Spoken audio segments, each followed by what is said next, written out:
Hello everyone, I am the F1 team and welcome to my brand new video. It is my 2019 Singapore Grand Prix review. This wasn't up to the standard of the last 6 races. It was going to end at some point, but it certainly wasn't the worst race of the year. Let's get straight in my qualifying report. It did look like it was going to be Max Verstappen versus the Mercedes in qualifying, but in the end it was Charles Leclerc who took pole position, with Lewis Hamilton splitting the Ferraris in second place, Sebastian Vettel third, with Verstappen fourth, and Valtteri Bottas in 5th position.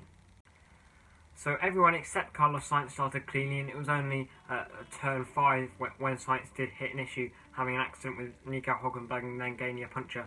But if you remember 2017, or I think 2016 was when Hülkenberg span on the pit straight, literally straight after the lights had gone out. I think that it was good for all the drivers to get through turn 1, 2 and 3 cleanly. The opening complex, it is quite difficult to get your nose in there and everything.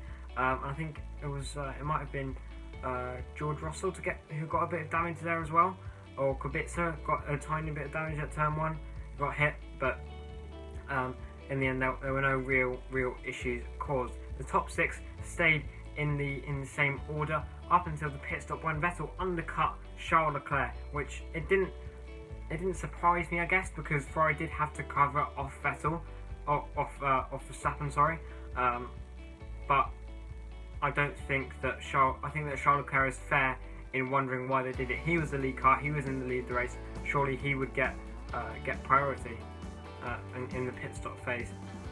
So Charles Leclerc dropped down to second. Vettel jumped after Charles Leclerc came in on the next lap after Vettel. Vettel had jumped Charles Leclerc, and then Hamilton stayed out for a while. He said his tyres were fine, but Mercedes really didn't have a good strategy there.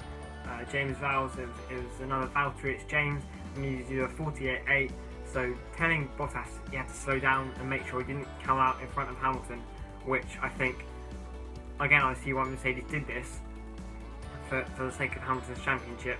However, I'm not sure Bottas would have been that pleased with that.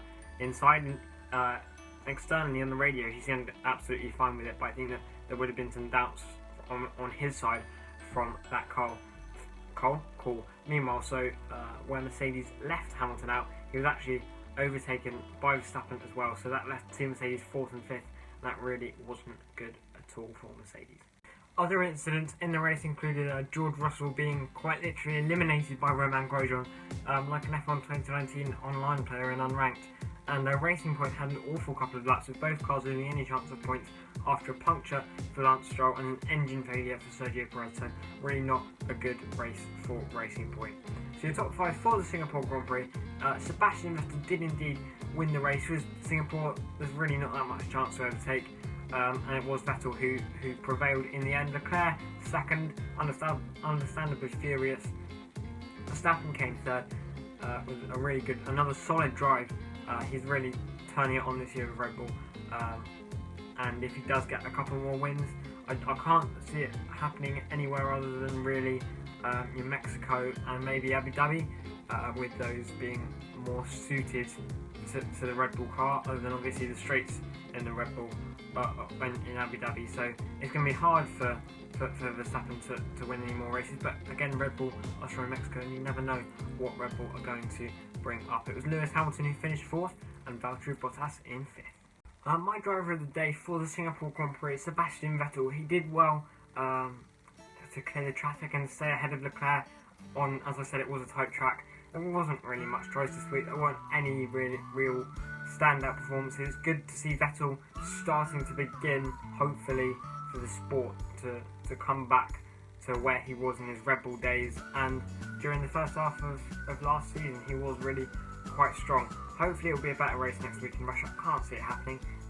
It's usually quite dire in Sochi, but we can only live in hope, and I like to spread positivity on the F1 Team channel. Thank you very much for watching today's video. If you did enjoy it, then please do like the video, share the video, subscribe to the F1 Team, and follow me on Instagram at the F1 Team.